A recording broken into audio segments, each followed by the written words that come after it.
लोग ये समझते हैं हमें लड़ाई नहीं आती है, उनको ये बता दो कि हम 1400 साल से लड़ते चले आ रहे हैं और जीते चले आ रहे हैं। हम भीख नहीं मांग रहे, हम तुम्हारे आगे हाथ नहीं फैला रहे, हमें अपना हक चाहिए और अगर हक नहीं दोगे तो गले में हाथ डाल के हक निकालना भी हम जानते हैं। 5% वाले को दोगे, 4% वाले को दोगे, खुद 7% होगे, खुद भी मुख्यमंत्री बनोगे, हम 20% हैं। हमें कौन देगा? हम अपना हक तुमसे अगर मांग रहे हैं तो तुम्हें देना होगा। लेकिन जनाब असद ओवैसी साहब ने हमें इतना बेदार कर दिया, इतना जगा दिया है कि अब इस बार आपकी कुर्सी भी हम छीनने की ताकत रखते हैं और छीनेंगे इंशाअल्लाह। हमारे आने वाली नस्लें भी इसी हिंदुस्तान पर तुम्हारे सर पर बैठकर रहेंगी और रहती रहेंगी। इस चुनाव में हमें और आपको ये कसम खाना है कि हमें उनसे अबकी से कुर्सी भी छीन कर लेना है। हिंदुस्तान, हिंदुस्तान, हिंदुस्तान।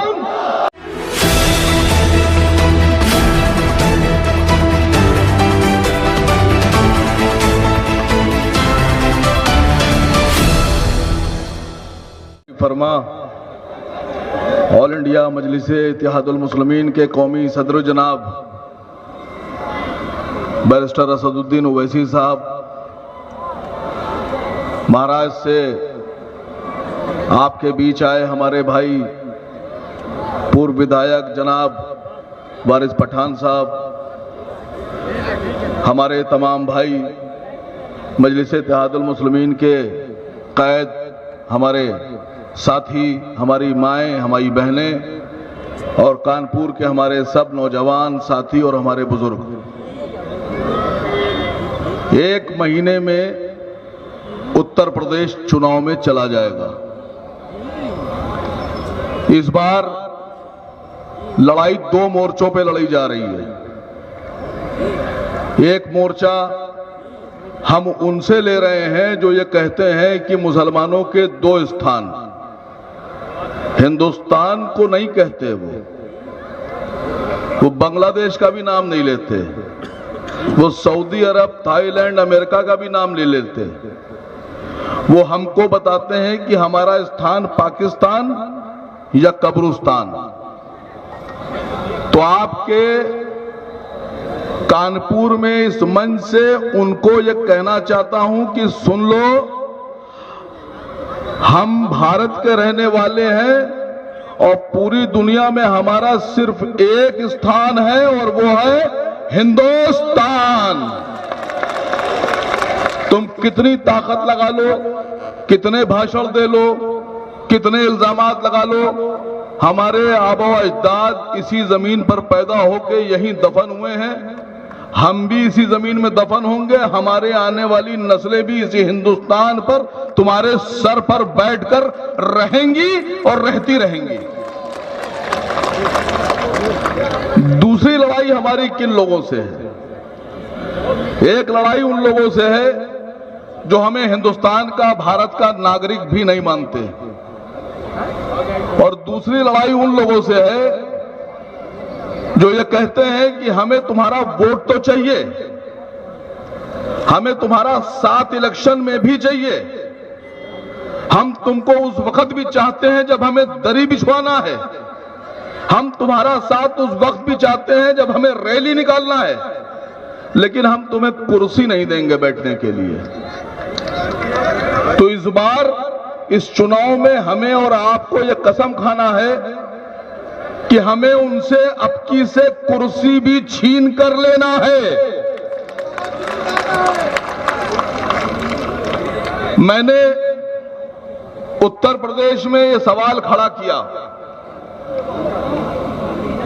कि 7% वाले यादव मुख्यमंत्री बने, 4 बार बने, 12% वाले जाटों की नेता मायावती जी 4 बार मुख्यमंत्री बनी, कांग्रेस भी आप लोग मुख्यमंत्री बनाते रहे, लेकिन हम 20% वाले लोग, क्या हमारी इतनी भी हैसियत नहीं है कि हम डिप्टी सीएम बन जाएं? आप मुख्यमंत्री तो हमें नहीं बना रहे हो, लेकिन आप हमें डिप्टी सीएम तो बना सकते थे, आप हमें अपने बराबरी की कुर्सी के थोड़ी सी छोटी कुर्सी दे सकते थे। अब आपने तो हमें नहीं दी, लेकिन जनाब असद ओवैसी साहब ने हमें इतना बेदार कर दिया, इतना जगा दिया है कि अब इस बार आपकी कुर्सी भी हम छीनने की ताकत रखते हैं और छीनेंगे इंशाअल्लाह। इस बार लड़ाई सरकार बदलने के साथ साथ मुसलमानों को हक और हुकूक दिलाने की भी है, और ये हक और हुकूक इस इलेक्शन में ले लिया जाएगा। मैं एक बात और कहना चाहता हूं, आज उत्तर प्रदेश हो या हिंदुस्तान हो, मुसलमानों के जो माली हालात हैं, जो कारोबारी हालात हैं, वो किसी से छुपे नहीं हैं। सच्चाई इस बात की है कि जिस मुल्क में हम रहते हैं, यहां का इंडेक्स ये कहता है, यहां का सरकारी आंकड़ा ये कहता है कि भारत में 85% लोग गरीब हैं और गरीबी की रेखा से नीचे रहते हैं।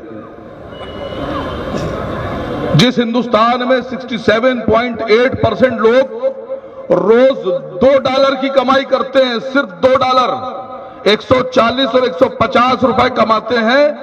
आज सवाल उन लोगों के लिए है सरकार से कि जो लोग 150 रुपए रोज कमा रहे हैं, अगर वो अपने बच्चों को अच्छी शिक्षा देना चाहते हैं तो कैसे देंगे? अगर वो बच्चों को अच्छी तालीम देना चाहते हैं तो कैसे देंगे? आज सरकारी स्कूलों में जो एजुकेशन का स्तर है, तालीम का स्तर है, वो इतना नीचे गिर चुका है, इतना नीचे गिर चुका है कि वहां कोई अपने बच्चों को पढ़ाना पसंद नहीं करता। और प्राइवेट स्कूलों में तालीम का माफियाकरण कर दिया गया है। एजुकेशन माफियाओं के हाथ में चली गई है। फीस के नाम पर गरीबों का खून चूसा जा रहा है। एक एक क्लास की मिनिमम फीस, छोटे छोटे क्लास की 6,000, 7,000, 5,000, 8,000, 10,000। जो आदमी 150 रुपए रोज कमा रहा है, वो कैसे इतनी फीस देगा? अगर किसी के 3 बच्चे हैं या 2 बच्चे हैं, तो जिस आदमी की इनकम ही 5,000 रुपए है, वो अपने बच्चों की फीस कैसे 20-25,000 रुपए, 30,000 रुपए महीना भरेगा? क्या सरकार को यह दिखाई नहीं पड़ता है? मजलिस-ए-इत्तेहादुल मुस्लिमीन से मैंने ये सीखा। मजलिस-ए-इत्तेहादुल मुस्लिमीन ने भारत के लोगों को यह बताया कि नेता कैसा होना चाहिए। कि जो बैठे हैं आपके सामने जनाब असद साहब, ये और इनके छोटे भाई जनाब अकबरुद्दीन ओवैसी साहब, उनके बारे में एक बात आप लोग को बता दें कि हैदराबाद में 12 इंटर कॉलेज हैं। उन इंटर कॉलेजेस में 17,500 से ज्यादा बच्चों को पढ़ाया जाता है। नंबर 1 की एजुकेशन दी जाती है। किसी बच्चे से फीस नहीं ली जाती है। किसी बच्चे से यह नहीं कहा जाता है कि यूनिफॉर्म तुम्हारे घर वाले देंगे। दवा, कलम, रबड़, कापी, किताब, बस्ता, जूता, मोजा, पेंसिल, ये लोग देते हैं सालारे मिल्लत एजुकेशन ट्रस्ट की तरफ से। 17,500 बच्चों को अगर कोई मुफ्त में पढ़ा सकता है तो वो मजलिस-ए-इत्तेहादुल मुस्लिमीन और उसके हमारे रहनुमा जनाब असद साहब और अकबर साहब हैं। मिसाल पेश की है जनाब अकबर साहब ने, असद साहब ने। मैं आप लोगों से वादा कर रहा हूं, हमारी लड़ाई आपकी लड़ाई है। इस बार आप जितने भी विधायक जिताकर भेजेंगे, और अगर हम सरकार में आते हैं, अगर क्या आएंगे इंशाअल्लाह, बिल्कुल आएंगे सरकार में, तो गिरेबान पकड़कर मुख्यमंत्रियों को हम मजबूर कर देंगे कि सरकारी स्कूलों को ठीक करो और प्राइवेट में फीसें इतनी कर दो कि हर गरीब अपना बच्चा पढ़ा सके। लड़ेंगे आप लड़ाई, ये अपने बच्चों की लड़ाई लड़ेंगे। दूसरी बात, 3% राजभर अपना मुख्यमंत्री बनाने का दावा पेश करते हैं, सरकार बनाने का दावा पेश करते हैं, पार्टी भी बनाते हैं। 6-7% के निषाद, उनको भी डिप्टी सीएम बनना है, मंत्री बनना है, एमएलए, एमपी, एमएलसी सब बनना है, पार्टी बनाते हैं। 6% के जाट, जैन चौधरी की पार्टी के लोग भी पार्टी बनकर खड़े होते हैं चुनाव लड़ने के लिए, गठबंधन में आते हैं, सीटें मांगते हैं, उनको भी डिप्टी सीएम चाहिए। कृष्णा पटेल, पटेलों की पार्टी बना के 2% पटेल, उनको भी मुख्यमंत्री बनना है, उनको भी डिप्टी सीएम बनना है, वो भी अलायंस में आते हैं और अखिलेश जी उनको भी लेते हैं।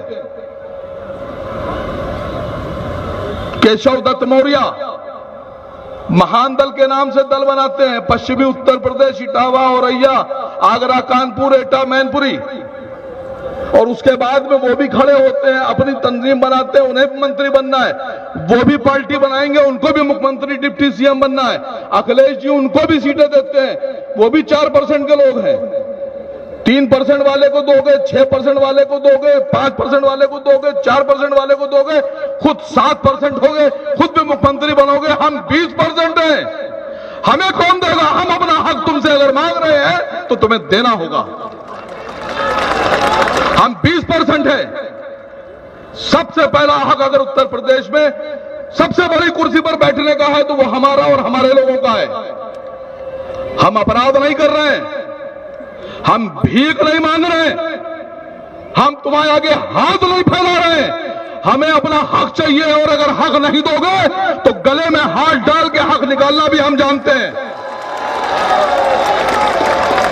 आज भारत में यह साबित करना है कि हम सो नहीं रहे, हम सिर्फ आराम से लेटे थे, अपने वक्त का इंतजार कर रहे थे कि हमारा भी कोई लीडर आएगा जो लड़ाई लड़ेगा। हमारे लीडर आ गए, हमारे रहनुमा ने हमें बता दिया कि लड़ाई का तरीका क्या होगा। पहले जमाने में घोड़े, तलवारें, तीर, कमान, बल्लम, बर्छी, भाला लेकर लोग चलते थे, दूसरे मुल्कों में जाकर फौज बनाकर अटैक करते थे, जीतते थे। आज का तरीका लोकतंत्र में क्या है? क्या है? वोट का तरीका है। यह आपकी तलवार भी है, यह आपकी बंदूक भी है, यह आपका फाइटर प्लेन भी है, यह आपका बुलेट मोटरसाइकिल भी है, यह कार भी है। आज का जो तरीका है वो है वोट।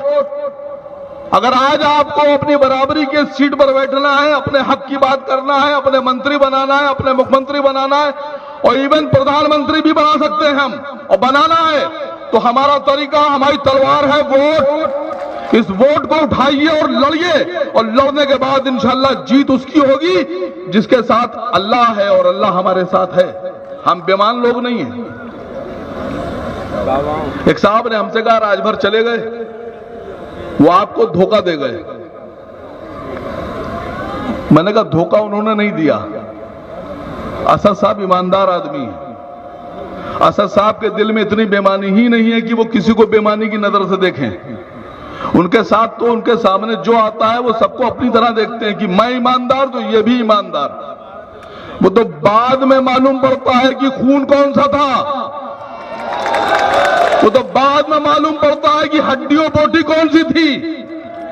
जो थी वो दिखा दी, तुमको पूरी इज्जत दी, तुमको पूरा सम्मान दिया, तो तुम क्या समझते थे कि हमें लड़ाई नहीं आती, हम तुम्हारे साथ तुम्हारे कंधे पर बैठ कर लड़ रहे हैं। ये दिमाग में डाल लो कि जो लोग ये समझते हैं हमें लड़ाई नहीं आती है, उनको ये बता दो कि हम 1400 साल से लड़ते चले आ रहे हैं और जीते चले आ रहे हैं। ये लड़ाई भी जीतेंगे, और हम इसलिए लड़कर जीतते हैं कि ऊपर अल्लाह है और नीचे अल्लाह को मानने वाले ये लोग हैं, और जिनके साथ अल्लाह होता है, अल्लाह की मदद होती है, वो हारते नहीं हैं, वो जीतते हैं। वक्त कम है, एक वादे के साथ मजलिस-ए-इत्तेहादुल मुस्लिमीन आप लोग के बीच अपना कैंडिडेट उतारेगी। मजलिस-ए-इत्तेहादुल मुस्लिमीन आपके बीच में उम्मीद के साथ आई है। आप मजलिस-ए-इत्तेहादुल मुस्लिमीन के जो भी कैंडिडेट आएंगे आपके बीच में, उनको अपना कीमती वोट देकर इस बार जिताइएगा। तो ये भी बता दीजिएगा कि हम जाग रहे हैं, और इस बार वो जो कुर्सी लगती है सचिवालय में, विधानसभा में, उस कुर्सी में जो भी मुख्यमंत्री बनेगा उसके बराबर वाली कुर्सी जो डिप्टी सीएम की होगी उस पर कौन बैठेगा? ला इलाहा इल्लल्लाह मोहम्मद रसूलुल्लाह बोलने वाला बैठेगा। एक बात और, अक्सर हमारी मीटिंग्स में एक आरोप लगा दिया जाता है कि हमारे यहाँ जो लोग नारा लगाते हैं उसको एडिट करके वीडियो बना के कुछ अलग से नारे डालकर बताते हैं कि दुश्मन देश के नारे लगाए गए और हमको आरोप लगा दिया जाता है। तो इस बार आप लोग को बताना है कि हम नारे कौन से लगाते हैं। हिंदुस्तान, हिंदुस्तान, हिंदुस्तान। सुन लो योगी जी और सुन लो उत्तर प्रदेश की पुलिस, और आप लोग भी सुन लीजिए खाकी वर्दी वालों। हिंदुस्तान का मतलब होता है इंडिया, इंडिया का मतलब होता है भारत। भारत हमारे खून में है, हमारे नसों में है, हमारे रगों में है। भारत जिंदाबाद, भारत जिंदाबाद।